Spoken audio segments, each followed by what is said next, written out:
देखो बच्चों, ये पीवी ग्राफ के स्लोप पे बेस्ड क्वेश्चन है, तो मैं थोड़ा सा रिवाइज करा रहा हूँ आपको कि अगर आप पीवी डायग्राम ड्रॉ करते हो, ठीक है, ये पी वर्सेस वी है इधर, ठीक है, पी वर्सेस वी, तो ये ऑब्वियसली इस ग्राफ में प्रेशर कांस्टेंट है, तो फर्स्ट वाला आइसोबारिक होता है, ठीक है। अब आइसोथर्मल होता है थोड़ा ऊपर, एडियाबैटिक होता है थोड़ा नीचे।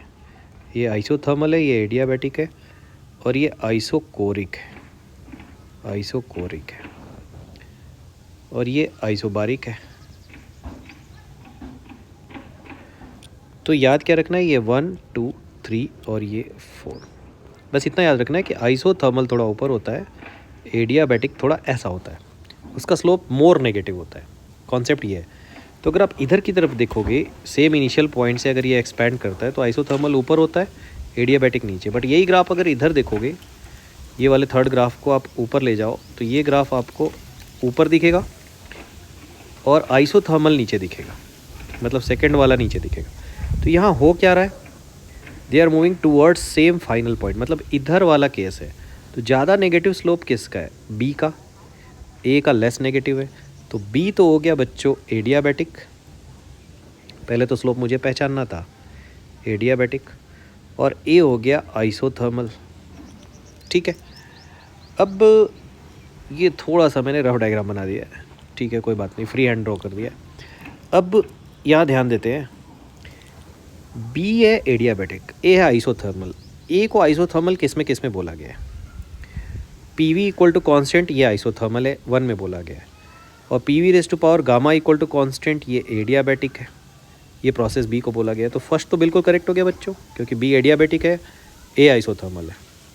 सेकंड तो बिल्कुल रॉन्ग है, वो दोनों प्रोसेस को सेम बोल रहा है। थर्ड में टेम्परेचर कांस्टेंट है ए के लिए, ये तो सही है, ये मुझे चेक करना पड़ेगा कि ये है या नहीं, एडियाबैटिक में ये होता है कि नहीं, क्योंकि बी तो पक्का एडियाबैटिक है। एडियाबैटिक में क्या होता है, P V raise to power gamma equal to constant होता है बच्चों। ये बोल रहा है कि P raise to power gamma -1 और टी अपॉन इसमें divided by T raise to power gamma constant होना चाहिए। मतलब मुझे वी को हटाना है यहाँ से, वी को मैं हटाऊँगा आइडियल गैस इक्वेशन से, P V equal to N R T से, तो वहाँ से मुझे मिलेगा N R T by P equal to constant.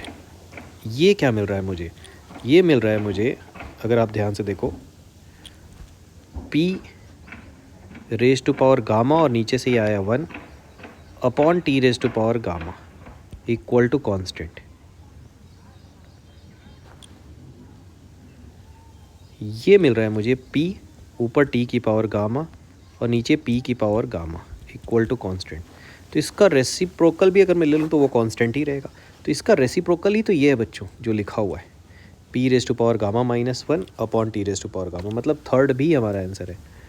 तो इसका मतलब 1 and 3 are your answer. Fourth में उल्टा लिखा हुआ इसलिए वो आंसर नहीं हो सकता। सो 1 and 3 इसमें दो आंसर करेक्ट थे।